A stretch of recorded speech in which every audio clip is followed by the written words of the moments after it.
e-channel.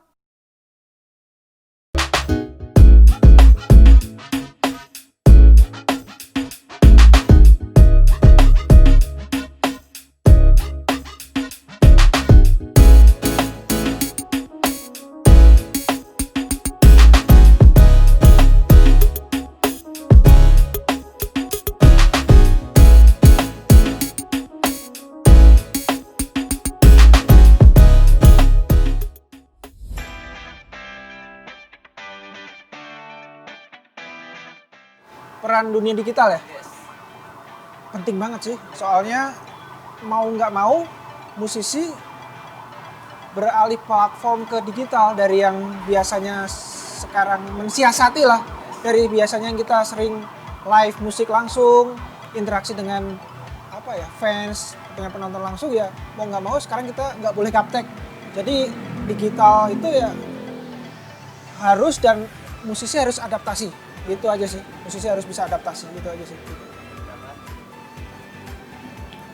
Terutama di pandemi saat ini ya. Ya, terutama di pandemi saat ini. Sangat membantu sih ya. Ya, dengan perubahan zaman ya kita harus penting sekali kita harus bisa menyesuaikan dengan menyiasati dengan yang dulunya mungkin dari fisik sekarang digital kan semuanya seperti itu. Kita harus bisa mengikuti gitu untuk musisi supaya tetap bisa berkarya dan survive.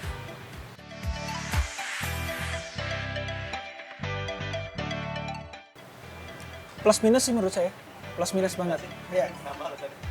Kalau secara menguntungkan mungkin musisi-musisi yang nggak terlalu besar kayak kita lah gitu, yang masih kecil, bisa diuntungkan dengan promonya lebih mudah promo. Terus ya nggak terlalu, gapnya nggak terlalu jauh sama band-band besar lah, walaupun mungkin kalau kita ngedatangin masa kan Biaya juga ya pengaruh, biaya biayanya juga nggak gitu. terlalu Itulah tinggi. kira-kira. Kalau minusnya sih ya itu nggak ada kedekatan emosional, terus ya seperti itulah kira-kira. Kalau ada yang mau nambahin kira-kira.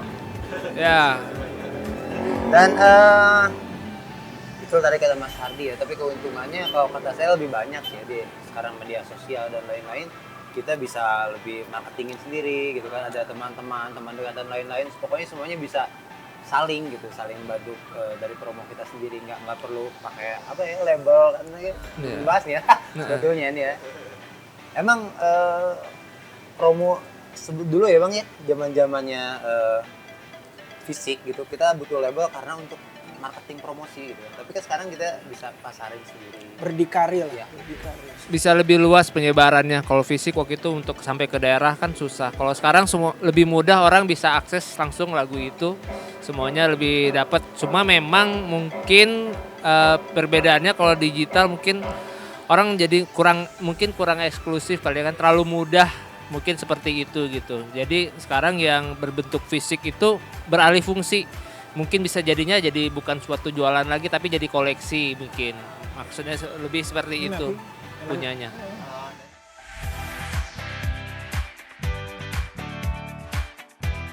Kalau menurut saya masih penting.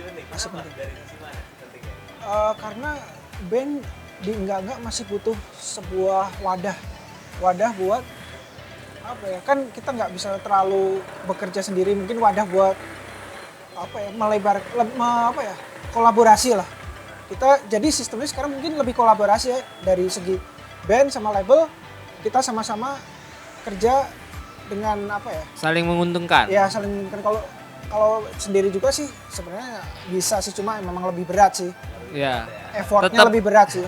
Tetap memang perlu ya, karena nggak semua band yang beruntung secara mungkin kreatif bisa, tapi nggak secara finansial nggak semua band beruntung. Walaupun Betul. indie itu tetap perlu biaya dan segala macam, memang diperluin juga seperti itu. Karena nggak semua band yang bermusik itu punya kemampuan ekonomi yang sama.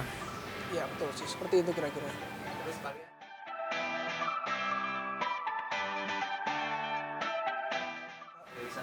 Kalau saya pribadi sih pengen banget, karena dengan adanya fisik kalau bisa sih PH atau minimal CD lah, eksklusivitas si band terjaga sih. Jadi yang benar-benar yang pengen fanatik sama bandnya punya fisiknya, bisa bisa lebih dekat, bisa punya merchandise-nya, bisa punya CD-nya, bisa buat koleksi juga sih, buat mungkin besok-besok apa ya, bisa didengerin ke anak cucu mungkin lebih enak lah kali ya. Gitu. Terus memang itu sebuah karya bentuk fisik itu penting kalau menurut saya, walaupun era digital memang mungkin bukan dari segi penjualan tapi bisa jadi apa punya eksklusif ya, punya bahan walaupun sedikit jadi mahal, limited edition itu jadi mahal. Jadi memang ya, buat koleksi, buat segala macam itu kan jadinya seperti itu. Jejak karya juga. Dan tradisi band 90-an juga ya. Iya. tradisi ini. Benar.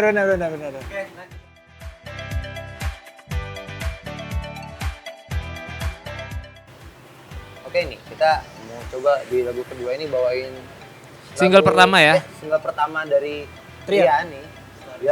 Yang udah sebetulnya bisa didengar di semua platform digital, di YouTube juga ada.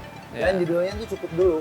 Ini lagu ini single pertama waktu itu Trian waktu itu masih komplit ya, dan itu awal pertamanya Trian di musik di sendiri sama lagu ini. Waktu itu masih ada teman kita juga yang masih komplit waktu itu, dan dari lagu ini kita mulai banyak dikenal sama teman-teman musisi Bandung. Jadi sebenarnya banyak nih ya ceritanya, kalau menurut versi ada yang versi ini kalau menurut saya sih ya. Jadi kita yang enggak balik lagi sama masa lalu kita lah.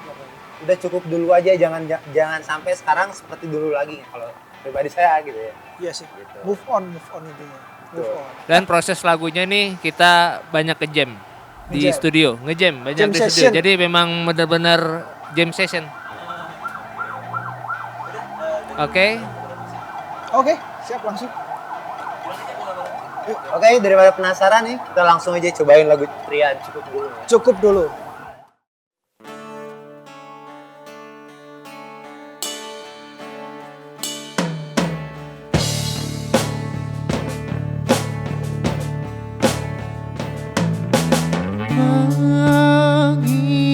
Mengingat apa yang tak pernah terluka, rasa kecewa mencintaimu, membencimu, membuatku merasa aku takut jika dirimu kembali padaku. Cukup dulu bersamamu, sedari dulu bodohnya aku. Cukup dulu bersamamu, sedari dulu tinggalkan kamu.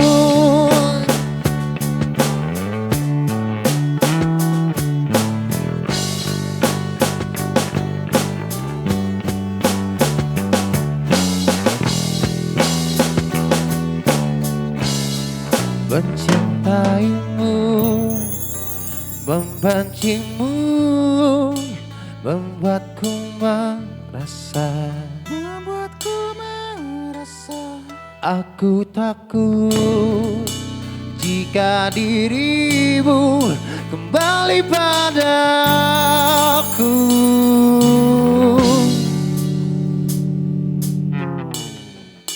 Cukup dulu hancurkan aku, sedari dulu bodohnya aku. Cukup dulu bersamamu,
e-channel.